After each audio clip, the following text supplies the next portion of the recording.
साईं राम सबको। द्वारका माई भजन एपिसोड 1 है। इसमें सबसे पहले हम यह बताएंगे कि बाबा साईं सबसे पहले जब शिरडी में आए थे तब वह 16 वर्ष के थे। उस वक्त वह नीम वृक्ष के नीचे आके उन्होंने अपना स्थान ग्रहण किया था, जहाँ पे उन्होंने अपनी तपस्या की थी। उसके बाद जब बाबा 2 साल बाद फिर अंतर्धान हो गए थे, वहाँ से चले गए थे शिरडी से। उसके बाद पुनः वह जब 20 वर्ष के थे तब आए थे। उस वक्त उन्होंने आके मस्जिद में निवास किया था और उस मस्जिद को बाबा द्वारका माई के नाम से पुकारते थे, और जो आज भी द्वारका माई के नाम से ही पुकारी जाती है। सबसे पहले हम ये जानेंगे कि बाबा ने उस मस्जिद का नाम द्वारका माई क्यों रखा था। द्वारका का मतलब होता है वो स्थान जो चारों वर्णों के लोगों को धर्म, अर्थ, काम और मोक्ष के लिए सुलभ हो। मतलब कि जिसमें चारों वर्ण के लोग आ सकते हैं, जैसे धर्म से, अर्थ से, काम से, मोक्ष से, इसलिए उसको द्वारका कहते हैं। और बाबा की जो मस्जिद थी वहाँ चारों वर्ण के लोग ही नहीं, बल्कि जैसे भागोजी शिंदे जैसे जो कोड़ी व्यक्ति थे वो भी, अपितु दलित, कोई अस्पृश्य, जो आज के टाइम में ऊंच नीच भेदभाव जो माना जाता है, उस तरह के लोग, हर किसी के लिए बाबा की जो मस्जिद थी वह खुली थी।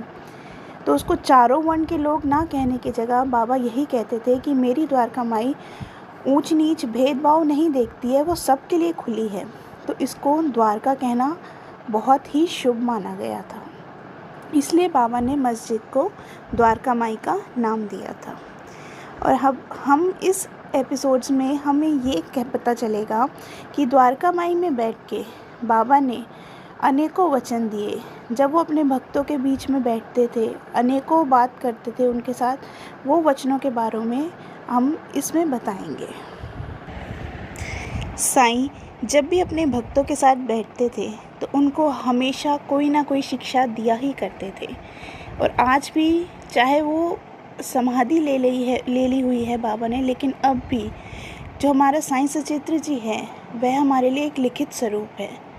हमें उसी से ही शिक्षा ग्रहण होती है, और बाबा साक्षात आकर भी अपनी शिक्षा ग्रहण कराते हैं, चाहे वह किसी भी रूप में आके पता चले कि, लेकिन बाबा अपनी शिक्षाएं आज भी देते हैं। तो द्वारका माई में बैठ के जो बाबा वचन देते थे, उनमें से एक बार बाबा ने ऐसे कहा कि जो भक्तगण हृदय और प्राणों से मुझे चाहते हैं, उन्हें मेरी कथाएं श्रवण कर स्वभावतः प्रसन्नता होगी।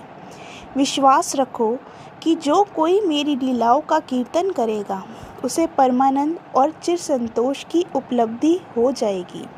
यह मेरा वैशिष्ट्य है कि जो कोई अनन्य भाव से मेरी शरण आता है, जो श्रद्धा पूर्वक मेरा पूजन, निरंतर स्मरण और मेरा ही ध्यान किया करता है, उसको मैं मुक्ति प्रदान कर देता हूँ।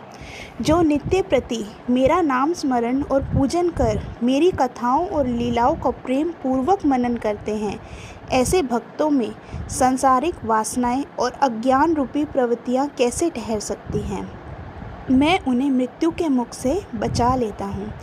मेरी कथाएं श्रवण करने से मुक्ति हो जाएगी, अतः मेरी कथाओं को श्रद्धापूर्वक सुनो, मनन करो।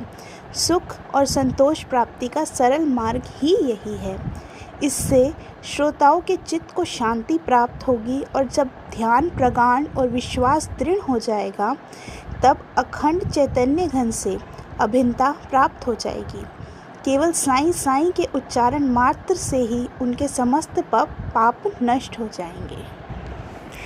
इसी तरह के शिक्षाएं जो बाबा दिया करते थे, हम इनके बारे में प्रतिदिन इनके बारे में चर्चा करते रहेंगे और आपको बताते रहेंगे कि बाबा अपनी द्वारका माई में बैठ के भक्तों को जो वचन दिया करते थे, वो कैसे आज भी आकर अपनी वचनों को पूर्ण कर रहे हैं। साईं यही कहा करते थे कि सिर्फ साईं साईं के नाम से ही तुम तर जाओगे। तो यही वचनों का हम कोशिश करेंगे कि आप तक पहुंचा सकें। अच्छे लगे तो प्लीज़ हमारे इस चैनल को सब्सक्राइब कीजिए और शेयर कीजिए। साईं राम।